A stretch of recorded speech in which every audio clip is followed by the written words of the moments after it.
Buenas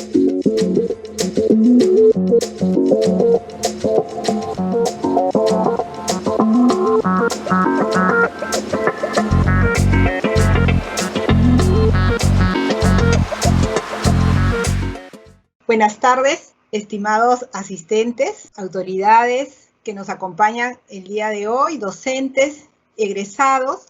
Vamos a dar inicio a nuestro segundo webinar, Introducción a Arquitecturas basadas en microservicios, a cargo del expositor Luis Carrión Rumiche, quien es arquitecto de software en Tata Consultancy Services.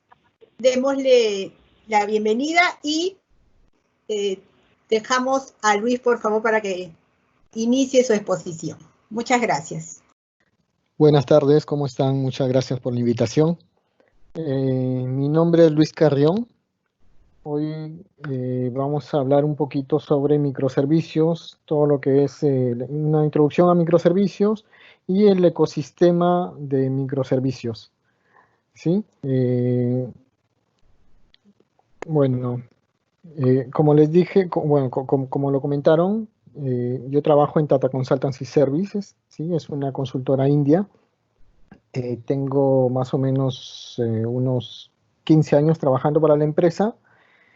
Trabajo como arquitecto de software. Mi función es desarrollar soluciones, diseñar arquitecturas para diferentes tipos de soluciones, web, mobile, cloud. Y constantemente nosotros tenemos que ir evolucionando, ¿no? A medida que salen nuevas tecnologías, nosotros tenemos que ir también incorporando estas tecnologías, dando soluciones innovadoras a nuestros clientes. Bien, hoy vamos a hablar un poco de microservicios, ¿sí? Bien, vamos a ver estos temas. ¿Qué es un microservicio? ¿Por qué surgió todo este estilo de arquitectura de microservicios? ¿Cómo implementarlo también a nivel estratégico? Cómo se tiene que implementar y el cómo también a nivel técnico. Bien, ¿qué es un microservicio? Hay un arquitecto muy conocido que se llama Martin Fowler. Él tiene esta definición de microservicios. Es bastante larga y completa, pero me gustaría que presten atención nada más a la línea que está subrayada, ¿sí? Que básicamente un microservicio es un enfoque de desarrollo de un único sistema en un conjunto de pequeños servicios, ¿sí? Por ahora solo quédense con esa línea. A medida que vayamos pasando los slides, vamos a ir incorporando nuevos características de lo que es un microservicio y finalmente vamos a presentar esta misma slide con la descripción completa. Ok, entonces dijimos que un microservicio es un enfoque de construir un único servicio en pequeños servicios, ¿sí? Aquí quiero mostrarles esta pantalla que es una comparación en lo que es un sistema monolítico y lo que es un sistema basado en microservicios, ¿sí? En el sistema monolítico nuestra aplicación corre en un único proceso, ¿sí? Y por lo general está alojado en un servidor, ¿sí? Ya sea virtual o físico. El enfoque de microservicios en este estilo de arquitectura, ya nosotros descomponemos las diferentes funcionalidades, ¿no? En esta imagen se muestra que esta aplicación tiene 4 grandes funcionalidades y estas funcionalidades ya en un sistema de una arquitectura basada en microservicios ya se descomponen estas funcionalidades, ¿sí? Y cada una se ejecuta en un proceso independiente, ¿sí? Esto es muy importante y me gustaría que mantengan esta imagen en memoria, ¿sí? En la parte de aplicación monolítica tenemos un único proceso y en la parte de estilo de arquitectura de microservicios tenemos varios procesos, ¿sí? Que pueden estar alojados en un servidor, 2 servidores, n servidores, físicos o virtuales. Bien, entonces eso conceptualmente ya quiero que tengan en la mente cómo se descompone un microservicio. ¿Por qué ¿por qué llegamos a este estilo de arquitectura? ¿Cómo llegamos a este estilo de arquitectura? ¿Por qué no continuamos con los estilos de arquitecturas tradicionales y pasamos a este estilo de arquitectura? Bien, durante el tiempo, ¿sí? Las arquitecturas han ido evolucionando y esta evolución ha sido conforme ha ido evolucionando la infraestructura también, ¿sí? Inicialmente nosotros partíamos de servidores físicos, grandes servidores que tenían las empresas. Posteriormente ya pasamos a servidores virtuales, ¿sí? Ya no teníamos esos grandes servidores, sino ya ahora podíamos tener varios servidores virtualizados, ¿sí? Que estaban dentro de un servidor físico. Con el tiempo esto evolucionó también y pasamos ya no solamente a tener máquinas virtuales, sino también a tener todo este conjunto de cómputo en la nube, ¿sí? Todo lo que es, empezaron a aparecer las diferentes nubes, Amazon, Azure, Google, todas las diferentes nubes que existen. Esta tecnología de infraestructura fue evolucionando también. Después, una vez que estaban como servidores virtuales en la nube, pasaron a ser ya contenedores en la nube, ¿sí? Y esto continúa evolucionando. Como le digo, a medida que iba evolucionando la infraestructura, las arquitecturas que nosotros planteábamos también iban evolucionando, iban incorporando esta nueva infraestructura. Inicialmente pasamos de servidores monolíticos, después de aplicaciones monolíticas, digo, después pasamos a aplicaciones cliente-servidor, aplicaciones distribuidas, y ya con lo que es la incorporación de contenedores, empezamos a pensar en soluciones basadas en un estilo de microservicios. Como le digo, a medida que iba evolucionando la infraestructura, se iban definiendo nuevas arquitecturas y en algún momento todo esto, tanto arquitecturas como infraestructura, van convergiendo, ¿no? Y también durante el tiempo iban saliendo nuevos enfoques, digamos, ya sea el Waterfall, el Agile, iban saliendo términos como DevOps, todo este conjunto de tecnologías, de metodologías, y también ya con la experiencia y los problemas que habíamos tenido con arquitecturas anteriores, todo esto nos fue llevando a este nuevo término que es microservicios, a este nuevo estilo de arquitectura, ¿sí? Algo que me gustaría comentarles en la slide anterior, les dije que después de la nube pasamos a lo que es contenedores, ¿sí? Me gustaría que presten atención a esta imagen, que es la diferencia entre una máquina virtual y un contenedor, ¿sí? Básicamente, una máquina virtual tiene su propio sistema operativo, es aquí donde dice guest OS, ¿sí? Entonces, cuando yo quiero levantar una máquina virtual, toma su tiempo porque levanta el sistema operativo, ¿sí? Los contenedores no tienen un sistema operativo propio, utilizan el sistema operativo del hardware, ¿sí? O de la máquina virtual donde se encuentra. Un contenedor, por lo tanto, es mucho más rápido de levantar que una máquina virtual. La máquina virtual puede demorar minutos, bueno, segundos o hasta minutos. El contenedor demora muy poquitos segundos en levantar. Quería que tengan este concepto porque lo vamos a usar más adelante, ¿sí? Máquinas virtuales con un sistema operativo y por otro lado contenedores que son mucho más ágiles, una unidad de empaquetamiento y de despliegue mucho más optimizado. Ahora, ¿qué nos lleva a plantear este tipo de arquitecturas?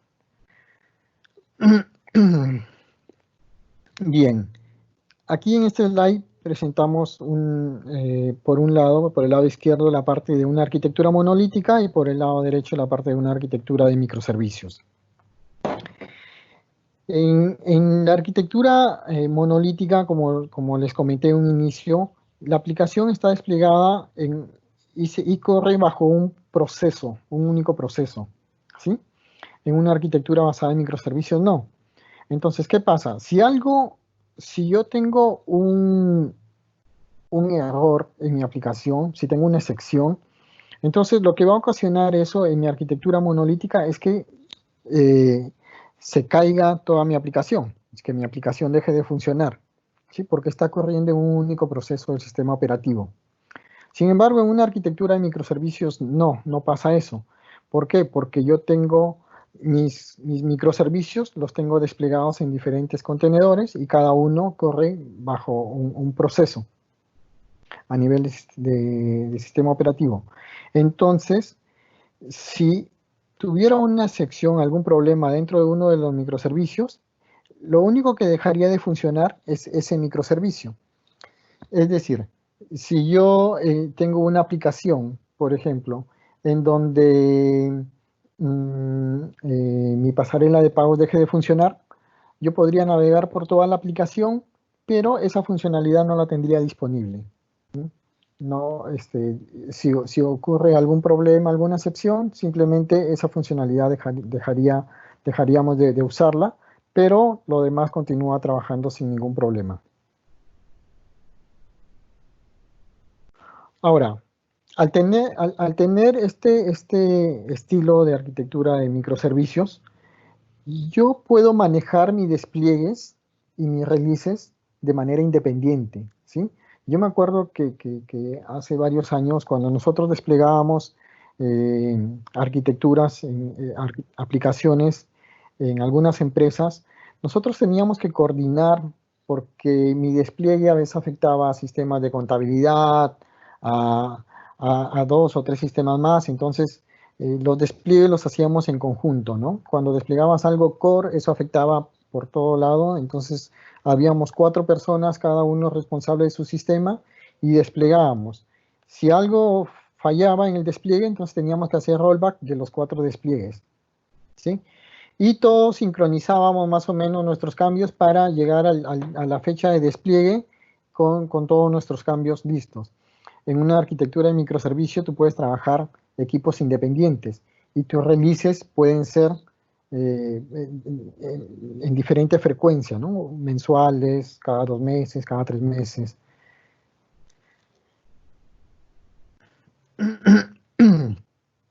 Bien. ¿Qué pasa? Al tener tú este diseño de microservicios, nosotros podemos escalar de manera independiente, ¿sí? Hay 2 niveles, hay 2 tipos de escalamiento, digamos, un escalamiento scale-up, un escalamiento vertical y un escalamiento horizontal, por decirlo de alguna manera. El escalamiento vertical básicamente es agregarle más hardware a tu servidor, ¿sí? O sea, le agrego más disco duro, más memoria, bueno, CPU es más complicado agregar, pero igual, o sea, robustecemos nuestro servidor, ¿no? Como cómputo. Un escalamiento vertical, sin embargo, es poner otras máquinas similares a la primera que tengo, ¿no? De tal manera que soporte, que haya un balanceo y soporte más carga. Entonces, cuando nosotros hacemos este crecimiento vertical y horizontal, este escalamiento vertical y horizontal, a eso se le llama elasticidad, que es un crecimiento de manera automática, ¿no? Sobre todo un crecimiento horizontal. Entonces, si nosotros ponemos un ejemplo de una tienda online, ¿sí? Uno puede ver que la cantidad de personas que entran a buscar productos en un catálogo, digamos, de búsqueda, por ejemplo, que sean 1000, ¿no? 1000 personas entran a buscar productos, hacen búsquedas y todo eso. Pero de esas 1000 personas, 400 más o menos son las que empiezan a agregar ítems a su carrito de compras, ¿sí? Y de esas 300 personas, 100, 150, la mitad, más o menos.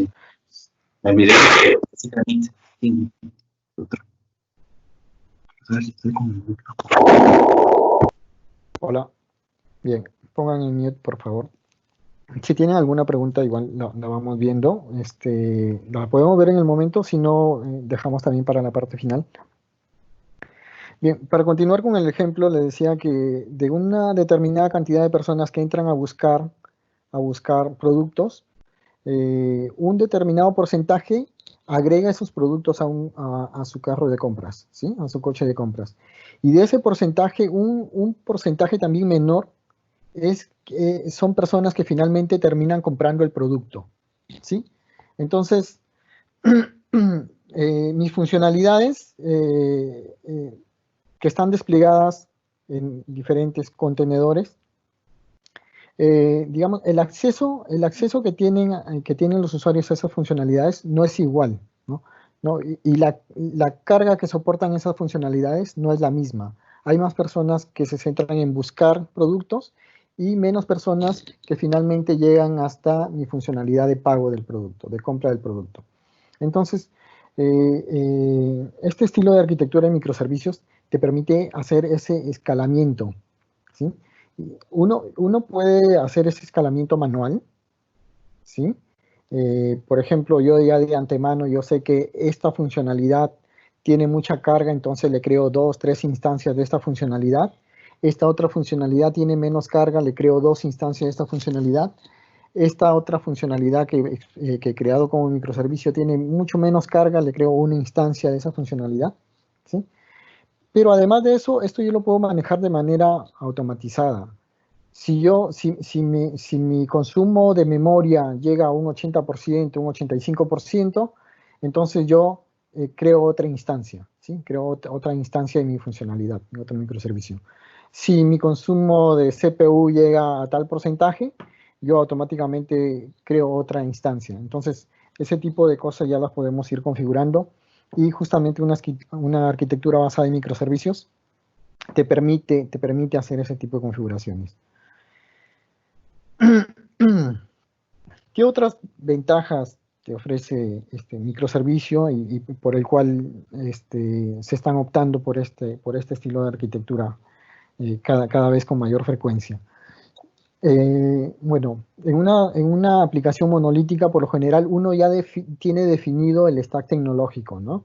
Mis aplicaciones van a ser en Java, mis aplicaciones van a ser en Net, mi base de datos va a ser Oracle, SQL, etcétera. En una arquitectura de microservicios, al ser componentes independientes, pueden trabajar grupos de personas independientes y además estas personas pueden especializarse en lo que están haciendo, ¿sí? Puedo tener un grupo de personas que trabajan con los microservicios con tecnología Java, otro grupo que trabaja con tecnología NetCore, otro grupo que trabaja con Python. O sea, de acuerdo a lo que yo necesito, si yo necesito hacer modelos predictivos, componentes de Machine Learning, entonces lo ideal es usar un lenguaje apropiado para esa necesidad. Podría usar Python, R. Y además no solamente el lenguaje de programación, sino también este repositorio de base de datos.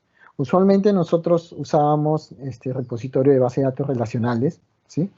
Pero hace ya varios años empezaron a surgir nuevos repositorios de datos, ¿no? Ustedes saben que una base de datos relacional es difícilmente escalable. Sin embargo, una base de datos de documento sí es más fácil escalar, ¿no? Entonces, no solamente es que yo puedo trabajar cada microservicio a nivel de lenguaje de programación, sino también a nivel de stack tecnológico de base de datos, ¿sí? En el ejemplo se muestra, por ejemplo, Cassandra, que es un column value storage, SQL, que es una base de datos relacional que nosotros conocemos, y MongoDB, que es una base de datos de documentos. Entonces, así como estos, existen otras bases de datos de grafos, digo, en donde es ideal para todo lo que es el trabajo que tiene que ver con redes sociales, con grafos, todo. Y así yo puedo seleccionar mi repositorio de acuerdo a mi necesidad. Hay repositorios Key Value Storage, que son los repositorios que usualmente se usan para sistemas de caché, Redis Caché, Hazelcast, etcétera. Bien, entonces aquí vemos que ya empezamos a tener grupos de equipos especializados, ¿sí? Además de eso, teniendo este estilo de arquitectura de microservicios, me es más fácil cambiar de tecnología porque yo no afecto a las otras funcionalidades, ¿sí? Las migraciones de tecnología son más rápidas, se toman decisiones más acertadas, ¿sí? Yo puedo cambiar mi repositorio, elegir otro si quisiera, con eso no afecto a los demás, a mi demás funcionalidad. Bien. Todo eso, como le decía, todas esas ventajas que tiene microservicio nos llevaron justamente a que cada vez más se utilice ese estilo de arquitectura en las empresas, ¿no? A nivel de estrategia, el cómo implementarlo, básicamente es a nivel estratégico, y cómo implementarlo a nivel técnico, ¿no? Cómo implementar un microservicio. A nivel de estrategia, bueno, nosotros, en las empresas, cuando llegamos, básicamente lo que hacemos es escuchamos a las personas, a los gerentes de área, tratamos de entender el problema que ellos tienen. Nosotros les preguntamos si arquitectura está alineado a las otras gerencias, ¿no? Arquitectura siempre debe tener algunos principios arquitectónicos. Estos principios arquitectónicos tienen que estar alineados a los objetivos estratégicos de la empresa, ¿no?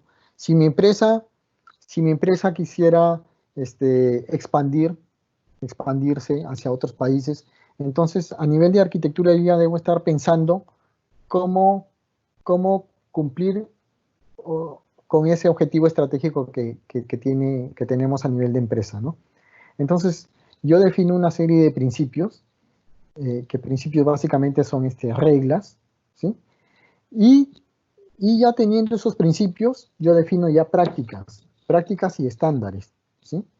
Las prácticas, yo necesito manejar toda mi comunicación a través de un estándar HTTP y REST. Eso es como práctica. Además de la práctica, existe el estándar final, ¿sí? Que es cómo yo manejo esa práctica, pero en un lenguaje particular. ¿Cómo lo manejo en Java? ¿Cómo lo voy a manejar en Python? ¿Cómo lo voy a manejar en NetCore?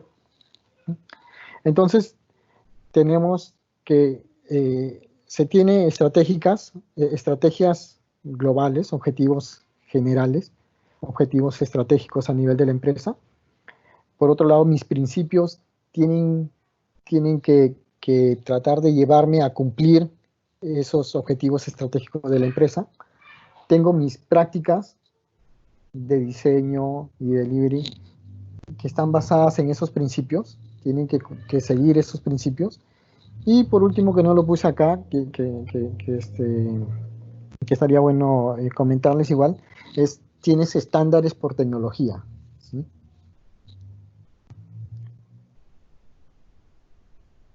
Bien, aquí como práctica, por ejemplo, está el despliegue continuo, trabajar los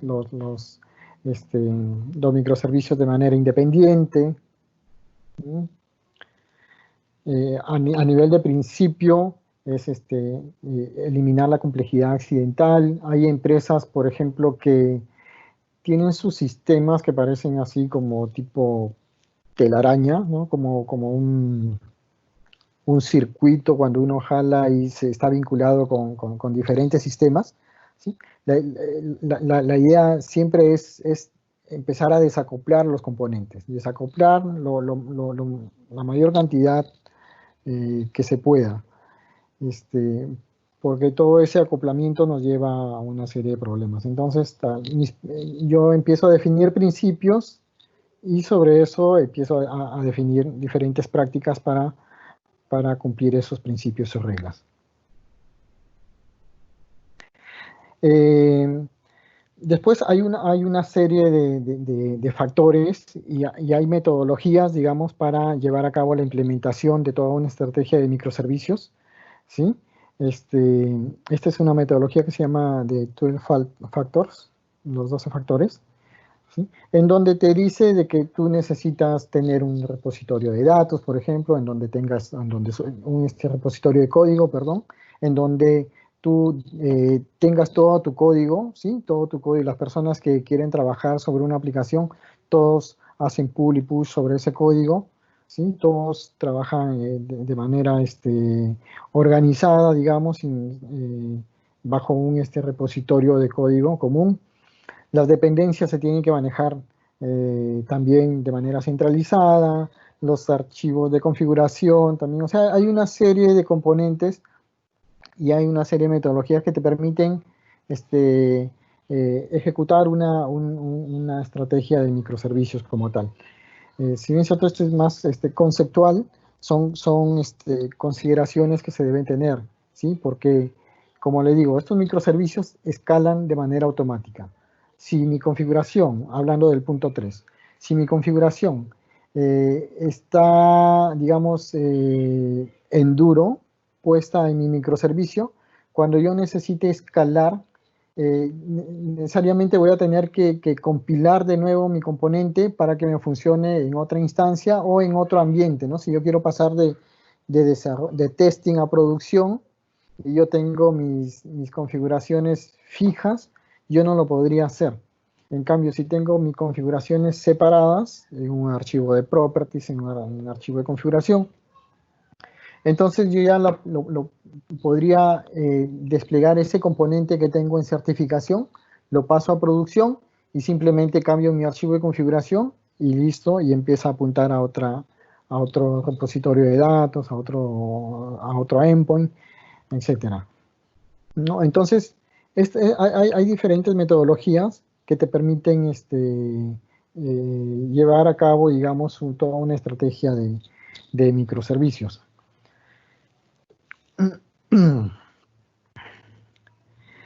Bien, en este punto, también esto es más a nivel estratégico, ¿sí? Los microservicios se definen, tienen una clasificación, digamos así, ¿no?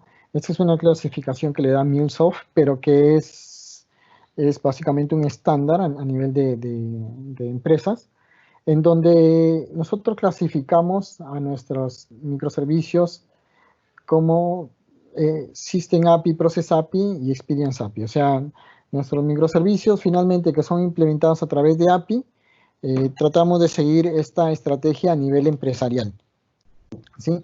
Cuando les dije cómo implementarlo, les comenté que íbamos a ver dos puntos. Uno a nivel de estrategia y otro a nivel ya más tecnológico, ¿sí?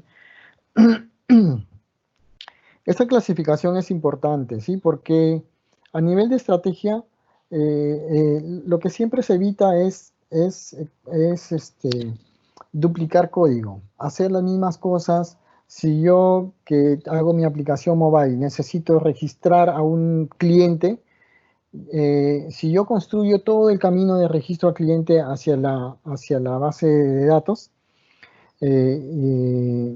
y después otra aplicación web también necesita registrar al cliente y también construye todo el camino de registro hacia la base de datos, entonces eso no es nada óptimo. Tengo diferentes caminos, tengo diferentes formas de implementar las cosas. La idea es siempre reutilizar componentes, ¿sí? Entonces, API Lead, esta guía, digamos, de APIs, hace una clasificación de este tipo, en donde System API son componentes que se encargan de vincular con aplicaciones legacy, con SAP, con mainframe, con web service. Entonces, si yo consumo, por ejemplo, un web service de la SUNAT, ¿no? Entonces, yo tengo 5 aplicaciones que consumen ese web service. Entonces, para evitar de que cada una de esas aplicaciones implementen esa funcionalidad de consumir un web service, yo lo que hago es construyo un API de sistema, un System API, en donde encapsulo esa invocación a ese web service de la SUNAT. Entonces, a nivel de funcionalidades, todas mis funcionalidades que requieran esa funcionalidad van a consumir ese componente que yo construyo acá, ¿sí? Además, si yo puedo consumir un web service que me viene en la información, el mensaje que me llega es en un formato XML, ¿sí? Pero yo dentro de mis sistemas, dentro de todo lo que es mi arquitectura de microservicios, yo trabajo bajo un formato que es JSON, ¿no? Un formato ligero, que me permite, que me da mucha flexibilidad para, para compartir información. Entonces, a este nivel de System API yo empiezo a construir esos componentes que se conectan con este servicio de la SUNAT, por ejemplo, como les dije, y transforman ese mensaje que me viene en XML, lo transforman a un formato JSON. Y a partir de ahí, mis demás aplicaciones consumen ese microservicio por HTTP en un formato JSON. ¿Sí? ¿Qué pasa? Si yo construyo ese camino para mi aplicación mobile, de la misma manera ya yo podría utilizar ese API, ese componente que he construido ya a nivel de funcionalidad en API de proceso y lo podría utilizar para una aplicación web. Si yo construyo un canal, por ejemplo, un chatbot, me integro con WhatsApp o con Messenger, entonces yo no necesito construir todo el camino hacia la base de datos, ¿no? Ahí empiezo a reutilizar componentes que están a este nivel de proceso, que básicamente las APIs de proceso son APIs que exponen funcionalidad del negocio. Yo necesito crear una orden de compra, necesito registrar un alumno, necesito obtener el catálogo de productos. Ese tipo de componentes se exponen como APIs, cuya clasificación se le denomina APIs de proceso. En algunos casos le dicen API de negocio, pero básicamente es lo mismo, ¿no? APIs de proceso, API de negocio, lo mismo. La parte de API de sistema también en algunos casos le llaman API de soporte, ¿sí? No estoy al tanto si varios de ustedes están, posiblemente deben estar haciendo prácticas o en algunos casos ya trabajando. Entonces, en algunos clientes van a encontrar esta clasificación de System API como APIs de soporte y la clasificación de Process API como APIs de negocio, pero básicamente es lo mismo. El API de negocio expone funcionalidad y el API de sistema se encarga de conectividad con otros sistemas, SAP, sistemas mainframe, RPs, comunicación con web service externos, todo eso se maneja a este nivel de clasificación. Ahora, este nivel de categoría de APIs también tiene su propio gobierno, ¿no? Tiene su gobierno del área de arquitectura, tiene su gobierno del área de las líneas de negocio y finalmente, bueno, las APIs de experiencia, véanlo como un puente hacia mi canal, ¿sí? Esto de acá son canales, un canal mobile, un canal web, un canal chatbot, un IoT. Cuando yo me traigo mi estado de cuenta, por ejemplo, en una aplicación web, yo podría obtener una lista de 50 transacciones que he hecho, o 100 transacciones que he hecho. Pero en un canal mobile, por lo general, no se muestra así gran cantidad de data, ¿no? Se manejan las últimas 20 transacciones, las últimas 30 transacciones. Se maneja diferente entre un canal mobile y un canal web, ¿no? Por el dispositivo mismo, el tamaño de la pantalla, todo eso. Entonces, las APIs de experiencia básicamente son un puente que encapsulan la funcionalidad de negocio y hace ciertos filtros hacia una capa de presentación, ¿no? En un canal, hacia los diferentes canales.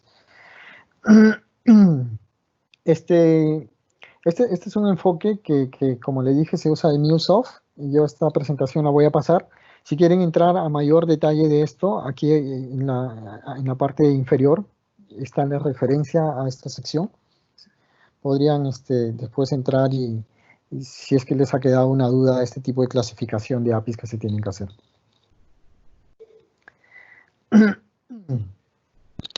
A nivel técnico, los microservicios tienen que cumplir con un conjunto de principios también, ¿sí?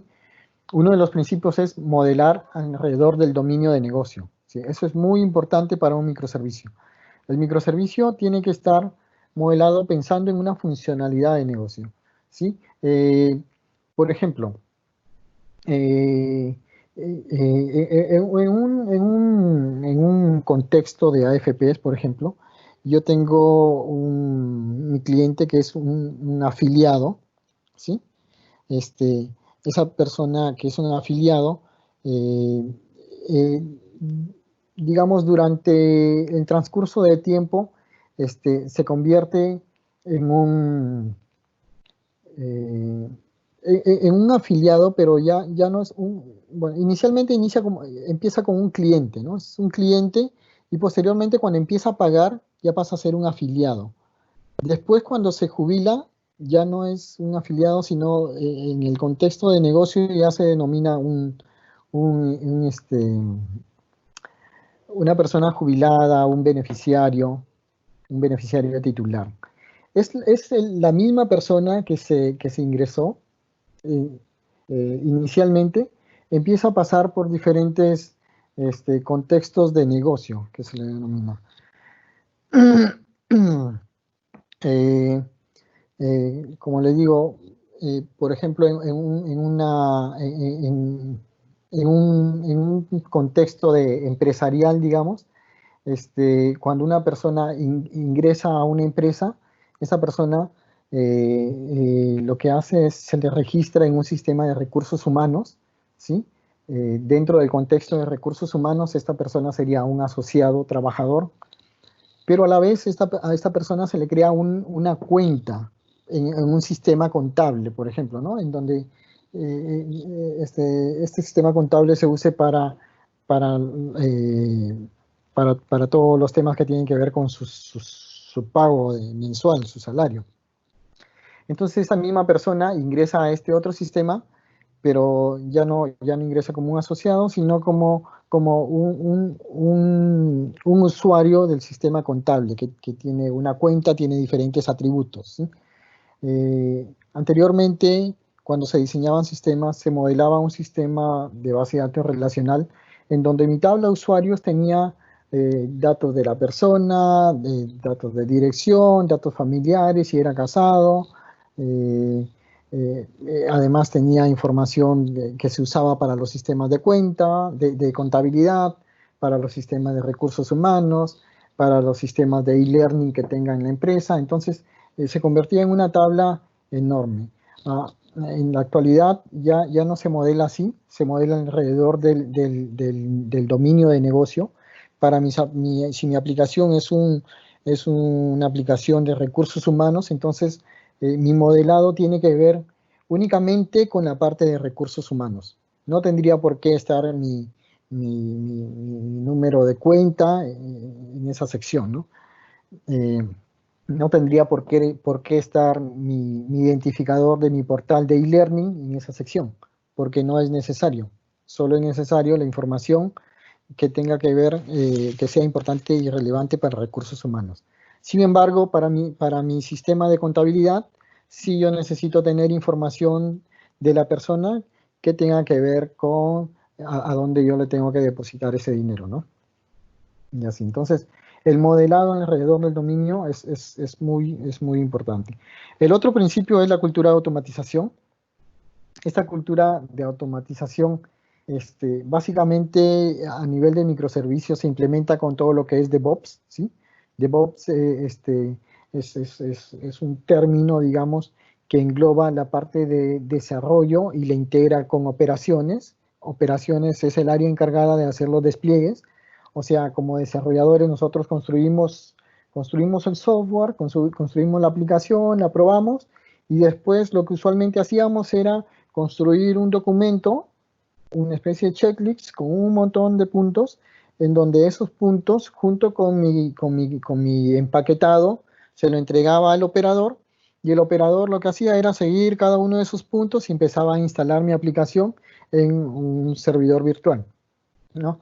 Ahora, en un ecosistema, en una aplicación con un estilo arquitectónico de microservicios, esto se hace de manera automática, ¿sí?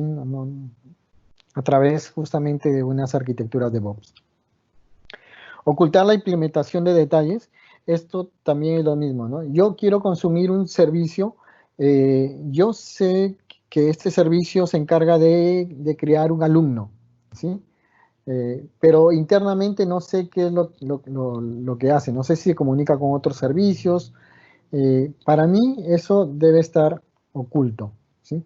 Yo lo que necesito saber es, ya, mi aplicación crea un alumno o mi aplicación hace una transacción bancaria. Si a la interna él se comunica con 4 sistemas, eso debe estar oculto para mí, debe estar encapsulado, ¿sí? Entonces, ocultar la implementación de los detalles es otro de los principios de microservicios. Descentralizar las cosas también, ¿sí? Aquí es déjenme ver un poquito la hora.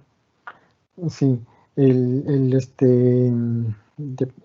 despliegue independiente también tiene que ver, esto bueno, es algo que comenté al inicio, que estos microservicios se despliegan en contenedores, ¿sí? Estos contenedores corren en su propio proceso. Después, el aislamiento de fallas, justamente esto también se consigue a través de usar esta tecnología de contenedores, ¿sí? Alta observabilidad también, que nosotros a medida que vayamos construyendo microservicios, estos microservicios tienen que ser expuestos para que otras aplicaciones sepan que ya existen ciertas funcionalidades construidas, ¿sí? Deberían poder visualizar, ver la descripción, qué es lo que hace este microservicio, qué métodos tiene, para qué parámetros necesito enviarle y qué parámetros me devuelve. Entonces, todo el microservicio tiene que estar documentado.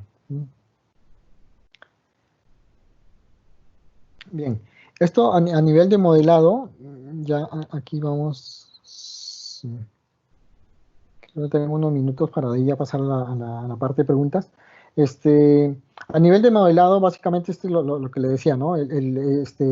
Ver a las entidades de acuerdo al contexto de negocio en donde estamos. Básicamente, uno tiene que imaginarse que tiene un dominio completo y dentro de ese dominio completo uno empieza a agrupar funcionalidades de acuerdo a subdominios, ¿no? Este es mi subdominio para este caso de usuarios, cuando el usuario se loguea, donde que va a tener la información de pago, del envío. Por otro lado, mi contexto en una orden de compra y mi contexto en un catálogo de productos. Entonces, mi producto, como le digo, o mi usuario no es el mismo, no tiene los mismos atributos en todos los contextos.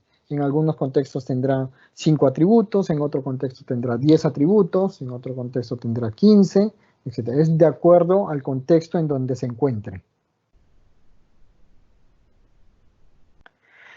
Bien, en lo que es la cultura de automatización, uno de los principios de microservicio, también comentamos esto, de que estos microservicios, básicamente la automatización de todos estos microservicios se hace bajo un contexto de una arquitectura de DevOps, ¿no?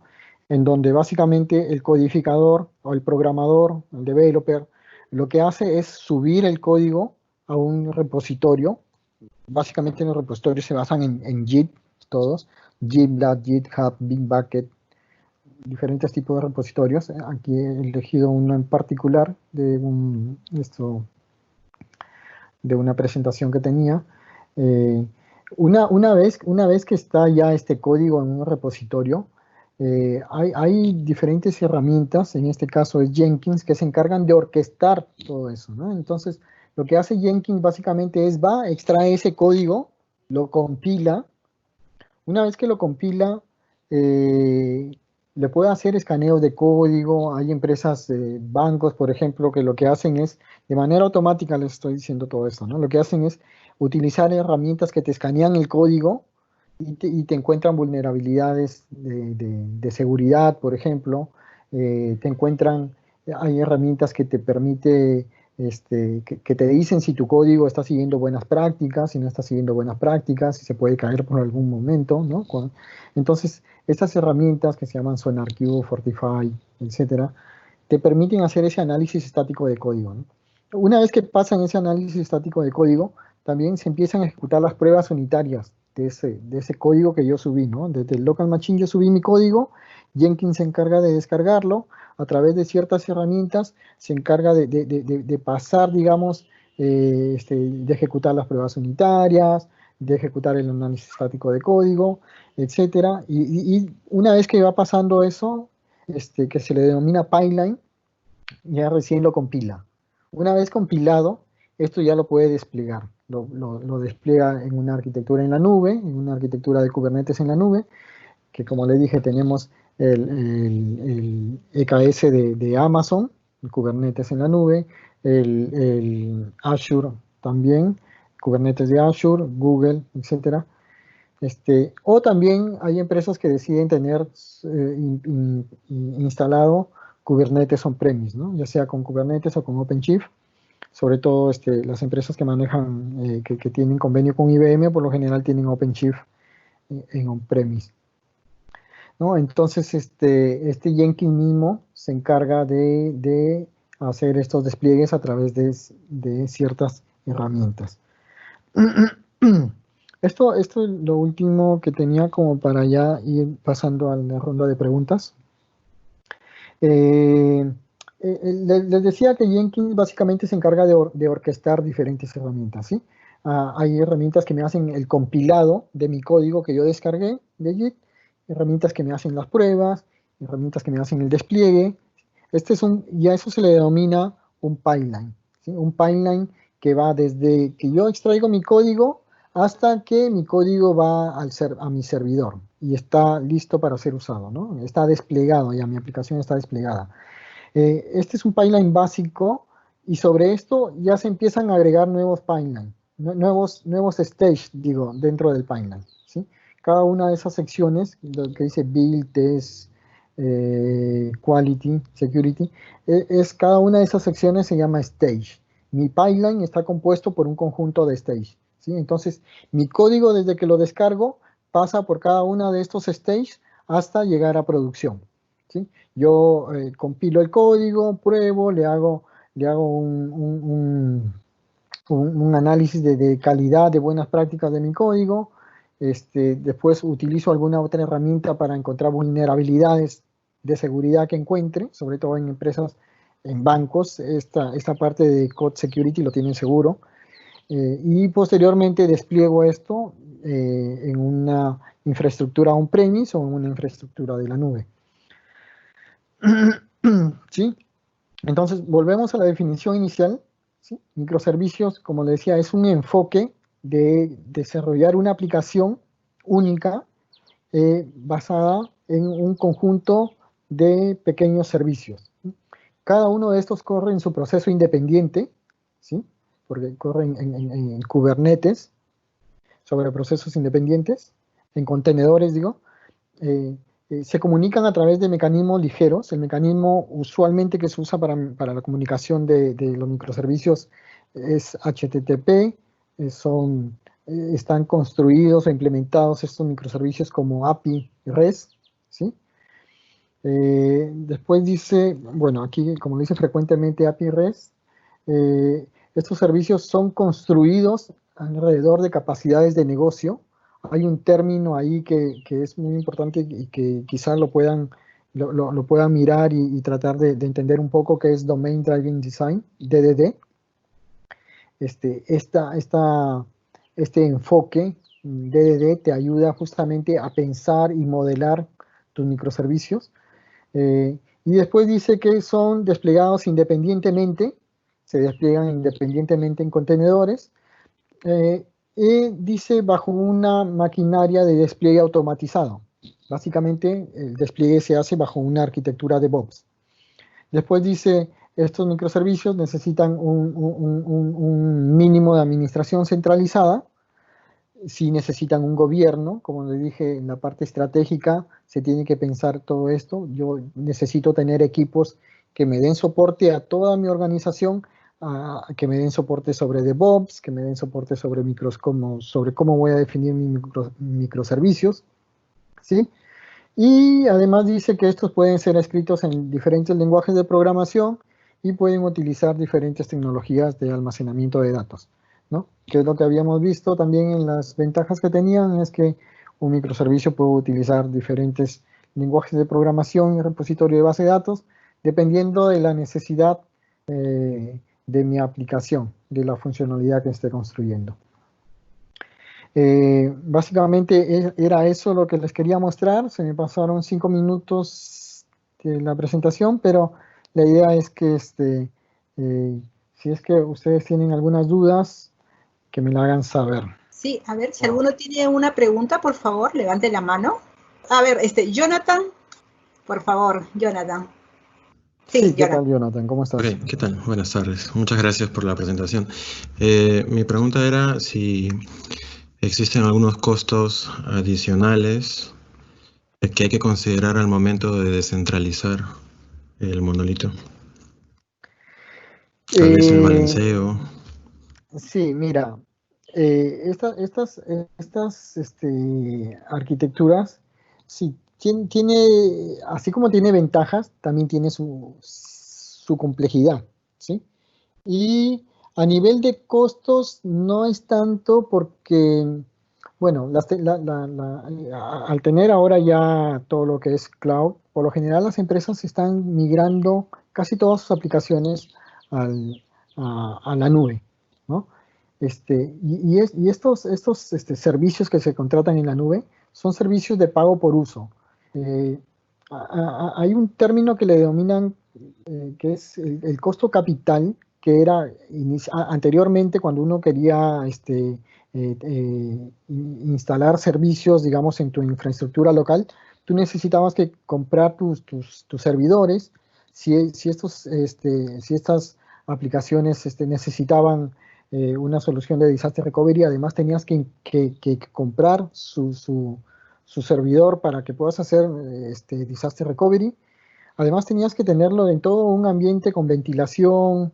Yo me acuerdo haber entrado así a especies de búnkers en donde están los racks con los servidores, con ventilación. O sea, ese es un costo alto que se tenía antes cuando uno quería empezar a implementar aplicaciones.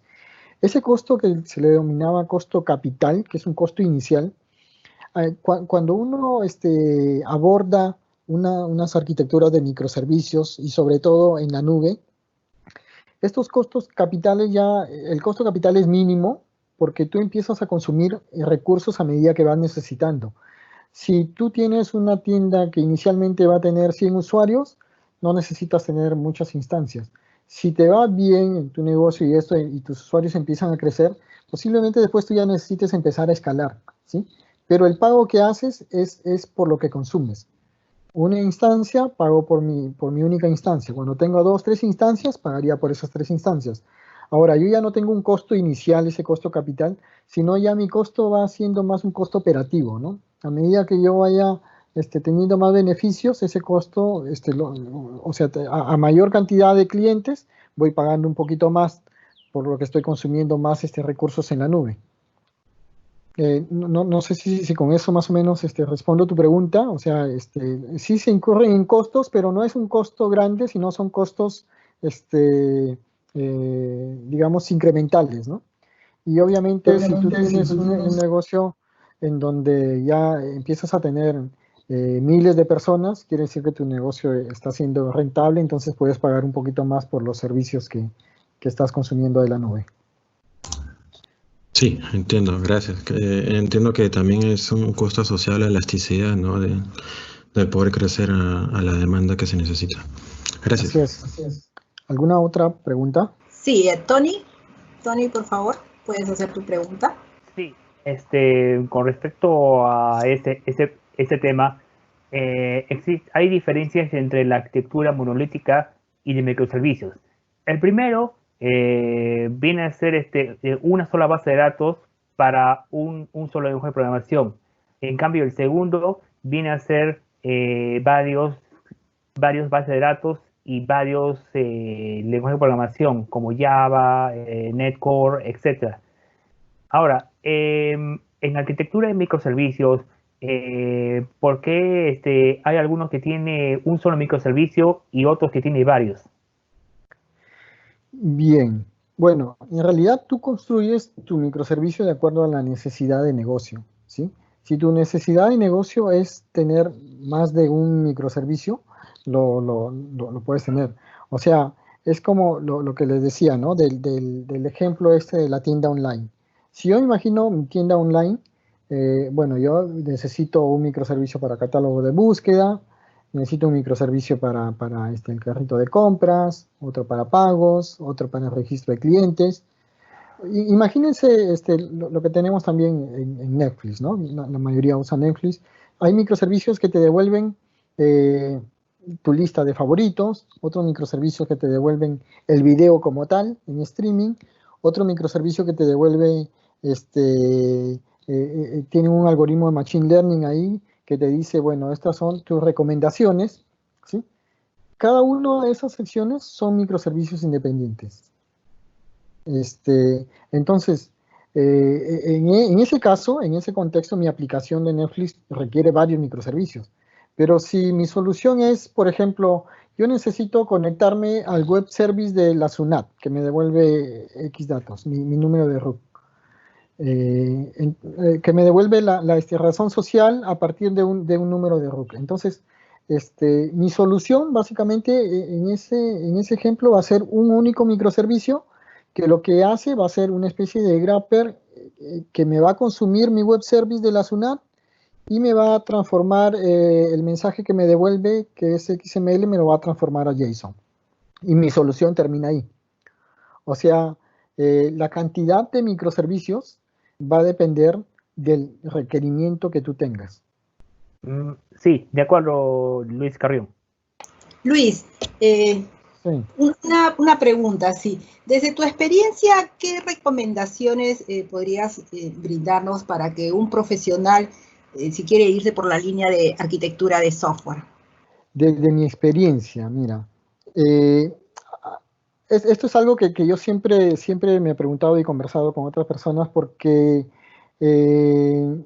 digamos que, no sé por qué, en Perú está visto como que una persona cuando inicia a trabajar, inicia como testing, después pasa a ser developer, y el siguiente paso de ser developer es ser project leader, y después orientarse a la parte de management, ¿no? La verdad que eso no es así, eso no se maneja así a nivel de otras empresas y en otros lugares, no se maneja de esa manera. Hay especialistas, hay personas que son de testing, por ejemplo, que son especialistas en testing. Te hacen pruebas de performance, pruebas de carga, te programan cualquier caso de testing a nivel de scripting. Y esas personas son tan expertas que obviamente ganan muy bien. A nivel de lo que es desarrollo, pasa lo mismo. O sea, pasa lo mismo. Personalmente siempre me gustó desarrollar.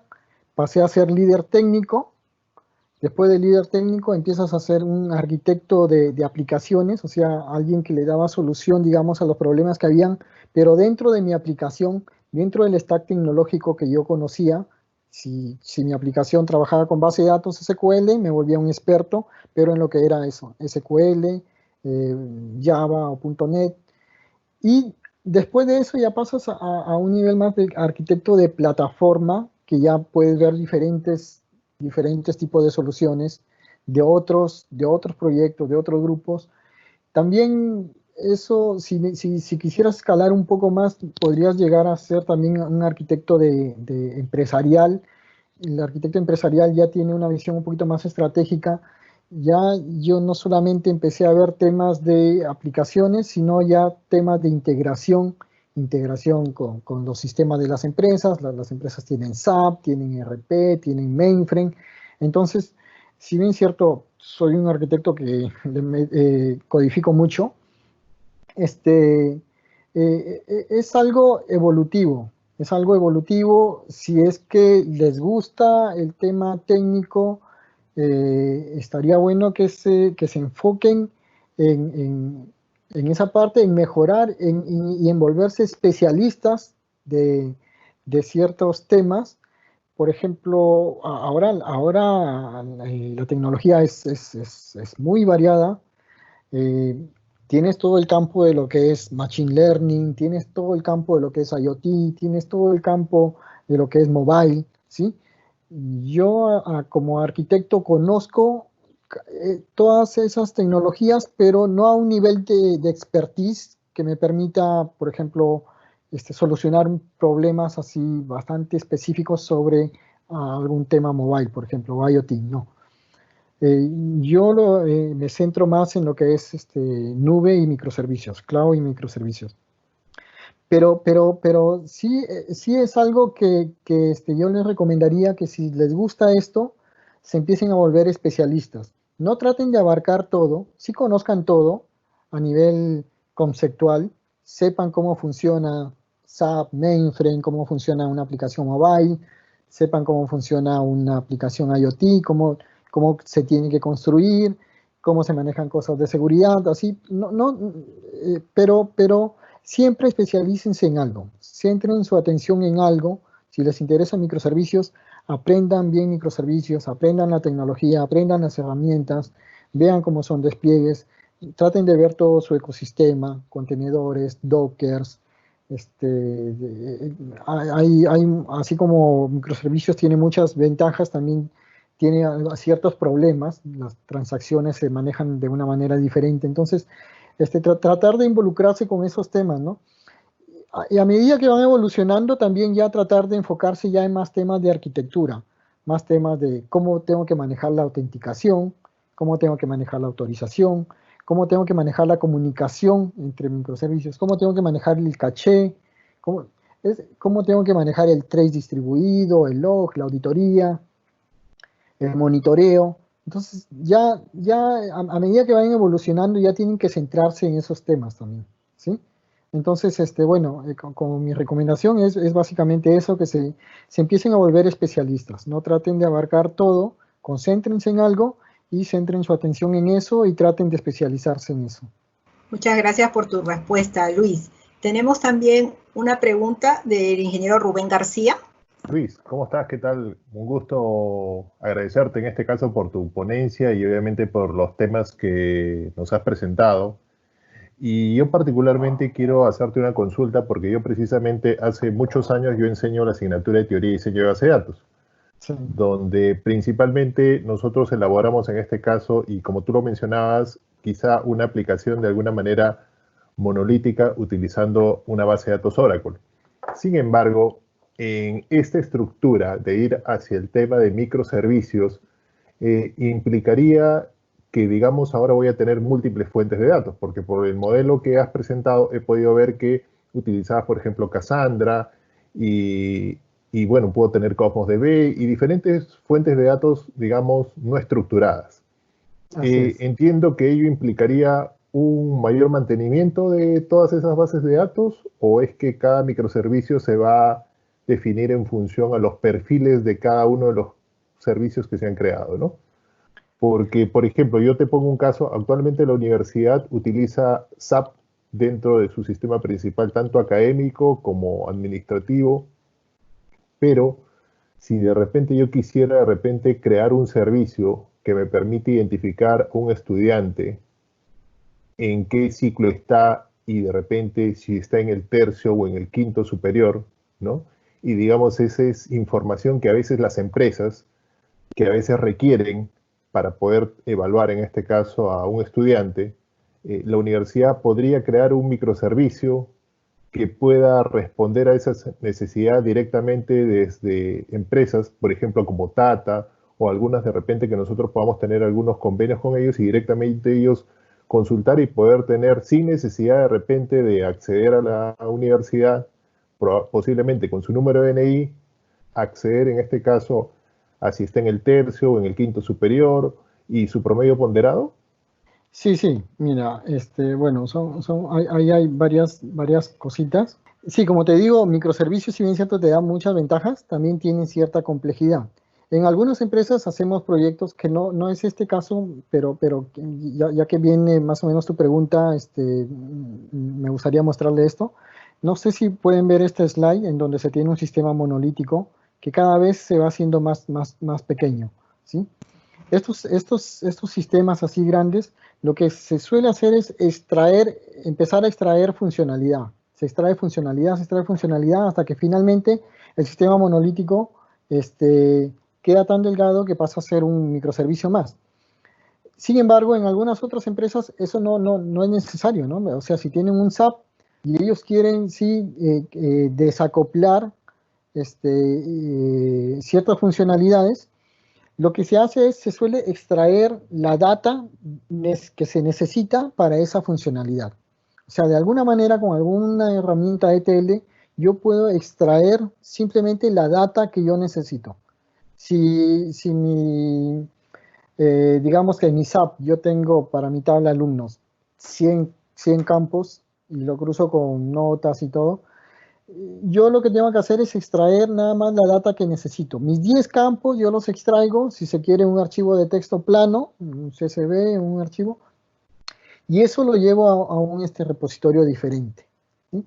Entonces mi microservicio no interactúa directamente con SAP, sino ya empiezo a desacoplar la información. Mi microservicio interactúa con un archivo de texto plano, o ese archivo de texto plano me lo puedo llevar también a un repositorio en la nube. Entonces, mi microservicio queda vinculado a ese repositorio nada más, ¿sí? Después yo ya creo mecanismos de sincronización de la data, ¿ya? Pero por ahora imagínate como mi microservicio ya queda en la nube, queda completamente desacoplado de SAP y está utilizando un repositorio que está también en la nube. Entonces sobre eso yo ya construyo mi aplicación, construyo mi funcionalidad que necesito y la expongo hacia las diferentes empresas. Posteriormente a eso yo tengo que preocuparme por mi integración. Cada tanto, diariamente, hay herramientas, servicios que te permiten sincronizar la data. Entonces, de esas herramientas lo que tendrían que hacer es estos archivos de texto, sincronizarlo con lo que yo tengo en la nube, ¿sí? Pero tú ya desacoplaste esa funcionalidad. Ya la tienes completamente desacoplada. Si tú tienes mucha carga, ya lo podrías instanciar, o eso te lo podrías llevar a otro proveedor de nube, porque ya está completamente desacoplado.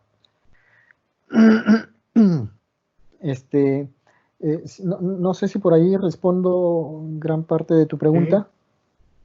¿Sí? Gracias, Luis. Sí, bastante aclarar el panorama y bueno, la tarea que nos queda ahora en introducirnos o comenzar en este caso a hacer algunos ajustes dentro de los microservicios, ¿no? Recuerdo hace un tiempo, esto es un poquito la evolución de los servicios web, ¿no? Que antes me permitía interactuar, en este caso yo podía trabajar en diferentes lenguajes de programación, diferentes fuentes de datos, y a través de los web service o servicios web podía en este caso yo integrar información de diferentes plataformas, ¿no? Y ahora con esto de los microservicios me permite ahora llegar quizá al nivel de detalle de la funcionalidad, ¿no? Porque eso es algo que te he escuchado dentro de la presentación. Sí, el microservicio es más granular a nivel de funcionalidad. Bien, gracias, Luis. Bien, de nada. Luis, muchísimas gracias. Ya hemos culminado con la ronda de preguntas. A nombre del ingeniero Rubén García, director de la Escuela Profesional de Ingeniería de Computación y Sistemas de nuestra facultad, te agradecemos por la brillante exposición. Muchísimas gracias. Y también a tu representada, a Tata Consultancy Services, TCS, también a Helen que nos acompaña y a todos ustedes. Muchas gracias. Bien, muchas gracias a ustedes por la invitación.